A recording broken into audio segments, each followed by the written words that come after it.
रत्नागिरीच्या खेड तालुक्यात मुंबई गोवा महामार्गावर भरणे शिंदेवाडी इथं भीषण अपघात झालाय। पेट्रोल पंपावर जाण्यासाठी महामार्ग ओलांडणाऱ्या दुचाकीला मुंबईच्या दिशेने जाणाऱ्या भरधाव कारने जोरदार धडक दिली। या अपघातात दुचाकीस्वार आणि त्यांच्यासोबत असलेली महिला गंभीर जखमी झाले। धडक इतकी भीषण होती की दुचाकी आणि कारचे अनेक पार्ट्स महामार्गावर विखुरले गेले। अपघातानंतर कार महामार्गालगतच्या कठड्यावर जाऊन आदळली। कारच्या पुढील भागाचे मोठे नुकसान झाले। चालकाला किरकोळ दुखापत झाले। जखमींना तातडीने कळंबणी उपजिल्हा रुग्णालयात दाखल करण्यात आले। अपघाताची माहिती मिळताच जय हिंद रुग्णवाहिकेने घटनास्थळी धाव घेत मदत कार्य केले। एकीकडे विकासाच्या मोठमोठ्या गप्पा मारल्या जात असताना दुसरीकडे बुलढाणा जिल्ह्यातील मोताळा तालुक्यातील रिधोरा गावकऱ्यांचा रस्त्यासाठी अनेक वर्षांपासून संघर्ष सुरू आहे। गावाला तालुक्याशी जोडणारा पक्का रस्ता नसल्याने ग्रामस्थांना नदी पात्रातून जीव धोक्यात घालून प्रवास करावा लागतोय। विशेष म्हणजे शाळकरी विद्यार्थ्यांनाही दररोज याच मार्गाने नदी पार करून शाळेत जावं लागतं। पावसाळ्यात नदीचा प्रवाह वाढल्याने हा प्रवास आणखी धोकादायक ठरतो। रस्त्याच्या मागणीसाठी ग्रामस्थांनी लोकप्रतिनिधी आणि प्रशासनाकडे वारंवार पाठपुरावा केला, मात्र अद्यापही प्रश्न कायम आहे। त्यामुळे एखादा जीव गेल्यानंतरच प्रशासनाला जाग येणार का, असा संतप्त सवाल रिधोरा ग्रामस्थांकडून केला जातोय। शासनाने तातडीने दखल घेऊन रस्त्याचा प्रश्न कायमस्वरूपी मार्गी लावावा अशी मागणी ग्रामस्थांनी केली आहे। गडचिरोलीच्या अहेरी आगारातून सिरोंच्याकडे जाणाऱ्या एसटी बसचं धावत्या अवस्थेत मागील चाक अचानक निखळल्याची थरारक घटना मेळाराम गावाजवळ घडली। बसचं चाक तब्बल 100 फूट दूर जाऊन पडलं। त्यावेळी बसमध्ये 28 प्रवासी होते, मात्र चालकानं प्रसंगावधान राखत बस सुरक्षितपणे थांबवल्यानं मोठा अनर्थ टळलाय। विशेष म्हणजे बसची प्री ट्रिप तपासणी करण्यात आल्याचा आणि नट बोल्ट तपासल्याचा दावा आगार प्रशासनाकडून करण्यात आलाय। त्यामुळे तपासणी होऊनही धावत्या बसचं चाक नेमकं कसं निखळलं याचा तपास आता केला जाणार आहे। सुदैवाने या घटनेत कोणतीही जीवितहानी झालेली नाही। गटारीच्या पार्श्वभूमीवर येऊर वनक्षेत्र सर्वसामान्य नागरिकांसाठी पूर्णपणे बंद ठेवण्यात आलं होतं। जंगलात प्रवेश करणाऱ्या मार्गांवर पोलीस, वनधिकारी, कर्मचारी आणि सुरक्षा रक्षक तैनात करण्यात आलेत। मद्यधुंद अवस्थेत जंगलात धिंगाणा घालणं आणि धबधब्यांवर पार्ट्या करण्याचे प्रकार रोखण्यासाठी प्रशासनाकडून विशेष खबरदारी घेण्यात आली। संजय गांधी राष्ट्रीय उद्यानाच्या बोरिवली विस्तारित क्षेत्रातील येऊर वनक्षेत्र जैवविविधतेने समृद्ध आहे। बंधारे, नाले आणि डोंगराळ भाग असंवेदनशील आहेत, त्यामुळे वन्यजीवांच्या अधिवासाला धोका निर्माण होऊ नये यासाठी मुख्य प्रवेशद्वारासह अंतर्गत मार्गांवरही कडक नजर ठेवण्यात आली। पाटीलपाडा, पाटोणेपाडा, भेंडीपाडा, रोणाचा पाडा, जांभूळपाडा या ठिकाणी विशेष बंदोबस्त तैनात करण्यात आला होता। या ठिकाणी वाहतूक शाखेचे पोलीस उपायुक्त श्रीमान पंकज शिरसाट यांच्या मार्गदर्शन सूचनेप्रमाणे इथे वागळे वाहतूक उपविभाग चे आम्ही अधिकारी आणि अंमलदार यांनी आम्ही या ठिकाणी नाकाबंदी लावली असून या ठिकाणी जे काही लोक पार्टी करण्यासाठी किंवा गटारी साजऱ्या करण्यासाठी वर येऊर इथे जात असतील किंवा येत असतील, या ठिकाणी आम्ही नाकाबंदी दरम्यान इथे चेकिंग ठेवलेलं आहे। त्या ब्रीथ ॲनालायझरच्या साहाय्याने आम्ही ते ड्रिंक अँड ड्राईव्हचे केसेस करीत आहोत आणि कोणी त्यामध्ये पॉझिटिव्ह आढळून आला ब्रीथ ॲनालायझरच्या साहाय्याने जेव्हा चेक करत असताना तर आम्ही त्याच्यावर पुढील कायदेशीर कारवाई कलम 185 करत आहोत। सर, येऊर हे निसर्गरम्य ठिकाण आहे, मात्र या ठिकाणी येऊन नेहमी हुल्लडबाजी होते किंवा काय वन्यजीवांना धोका निर्माण होतो, यासाठी ठाणेकरांना काय एक आव्हान असेल? या ठिकाणी ठाणेकरांना आव्हान हेच असेल की आपण येऊर हे आपल्यासाठी एक शहरासाठी एक खूप वरदायक असं जागा आहे आणि या ठिकाणी एक आपलं एक फुफ्फुस आहे ते।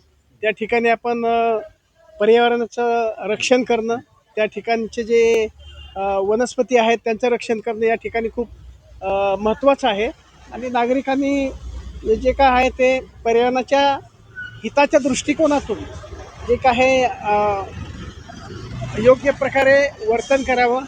कुठल्याही प्रकारची म्हणजे बेकायदेशीर कृती त्या ठिकाणी आतमध्ये वर जाऊन डोंगरावर जाऊन त्या ठिकाणी जसं की आता दारू पिणे किंवा काय मोठमोठ्यानं DJ लावणे, त्या ठिकाणी जे काय वन्यजीव असेल त्यांना हानी पोचेल किंवा त्रास होईल अशा प्रकारचं कुठलेही त्या ठिकाणी वर्तणूक करू नये अशा जळगावमध्ये सापांविषयी असलेले गैरसमज दूर करून सापांचं संवर्धन करण्याचं आवाहन राष्ट्रवादी काँग्रेस शरदचंद्र पवार पक्षाच्या महिला प्रदेशाध्यक्ष रोहिणी खडसे यांनी केलंय.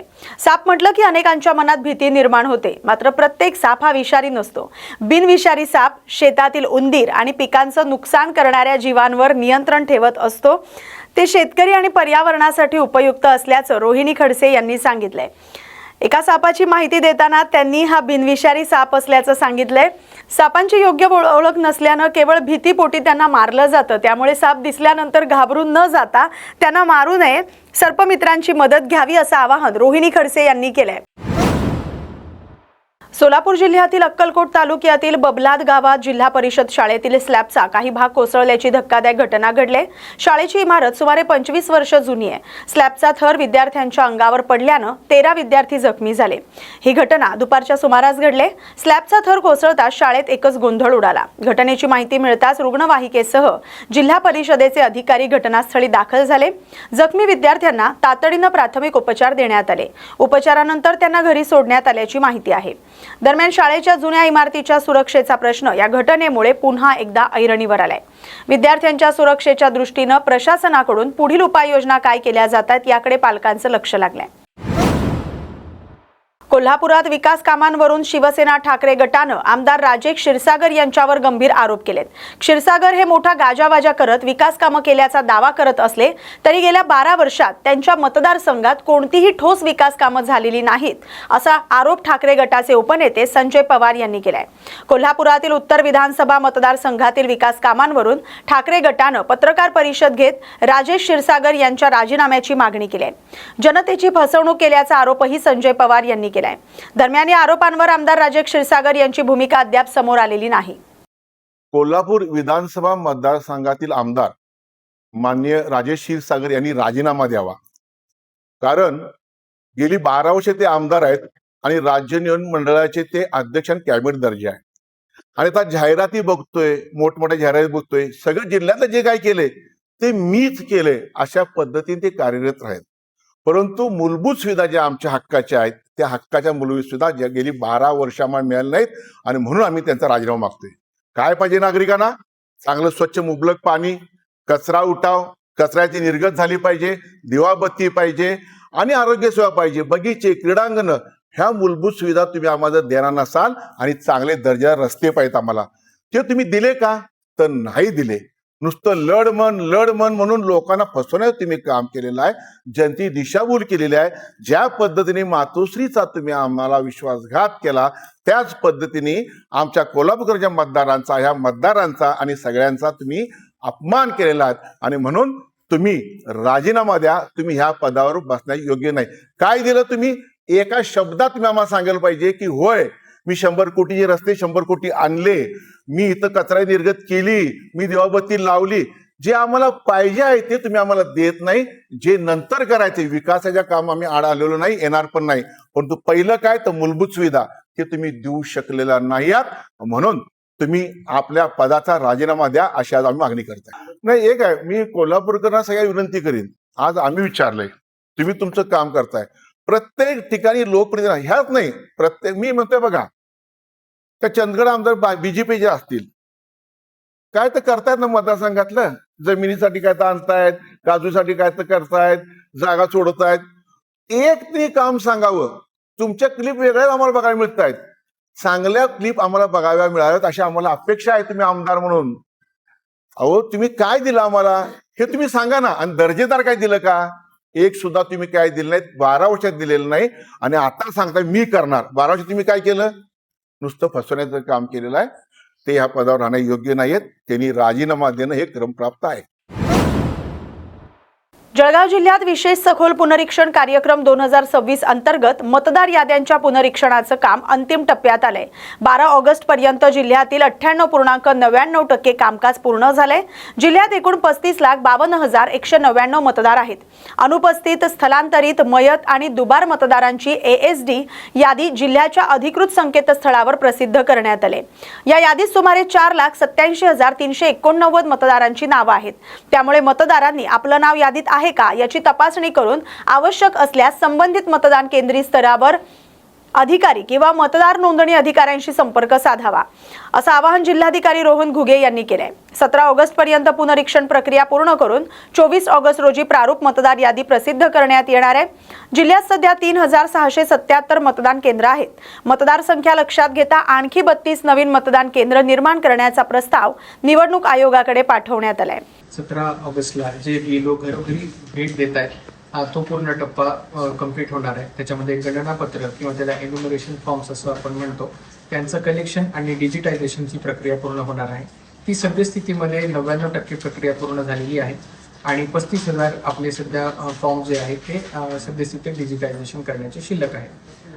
जर आपण 17 तारखेपर्यंत ASDD ज्याला आपण म्हणतो म्हणजे अबसेंट, शिफ्टेड, डेड आणि डुप्लिकेट ह्या ज्या याद्या आहेत ह्या याद्या आपल्याला प्रसिद्ध केलेल्या आहेत. आपल्या जो जिल्हाधिकारी कार्यालयाचा जो NICचा जळगाव.nic.in या संकेतस्थळावरती या याद्या अपलोड करण्यात आलेल्या आहेत.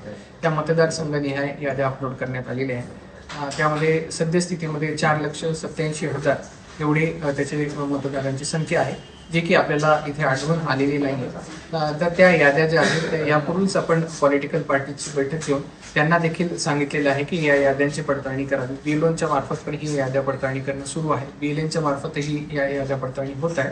तर आपल्या सर्वांच्या माध्यमातून या याद्यांची पडताळणी करून जर सद्यस्थितीमध्ये या ASDD मध्ये जर आपलं नाव आलेलं असेल परंतु आपण इथले त्या मतदारसंघाचे वैध मतदार असाल तर त्या प्रकारची जर आपण इन्फॉर्मेशन दिली तर ते नाव आपल्याला रोलबॅक करण्याची संधी आहे. 17 तारखेनंतर ह्या याद्या ज्या आहेत त्या फायनलाइज होतील आणि प्रारूप मतदार यादी ही 24 तारखेला प्रसिद्ध होणार आहे. त्यासाठीची जी पूर्ण प्रक्रिया आहे ती 17 तारखेपर्यंत पूर्ण होणार आहे. यासोबतच 17 तारखेला आपला जे मतदान केंद्र असतात त्यांचं जे सुसूत्रीकरण करणं अपेक्षित आहे ते पण आपण करत आहोत. सद्यस्थितीमध्ये आपल्याकडे 3677 मतदान केंद्र आहे आणि आधीचा जो मतदान केंद्राचा क्रायटेरिया होता तो पर मतदान केंद्र आपल्याकडे 1500 वोटर्सचा क्रायटेरिया होता. आता तो आयोगाने बदलून 1200 वोटर्सचा क्रायटेरिया केलेला आहे आणि त्या सुसूत्रीकरणामध्ये आपल्याकडे 32 नवीन मतदान केंद्र तयार करण्याची आपल्याकडे आपण प्रपोजल जे आहे ते आयोगाला पाठवलेलं आहे. त्याच्या मंजुरीनंतर भिवंडीवाडा रस्त्यावर रात्रीच्या सुमारास कंटेनर पलटी झाल्याची घटना घडली. रस्त्याचं काँक्रिटीकरण सुरू असताना रस्त्यालगत संरक्षक खांब किंवा दगड नसल्यानं चालकाला रस्त्याचा अंदाज न आल्यानं हा अपघात झाल्याचं सांगितलं जातंय. सुदैवाने या दुर्घटनेत कोणतीही जीवितहानी झाली नाही, मात्र कंटेनरचं मोठं नुकसान झालंय. रस्त्याचं काम सुरू असलं तरी ते संथ गतीनं सुरू असल्यानं अपघातांचा धोका कायम असल्याचा आरोप स्थानिकांकडून केला जातोय.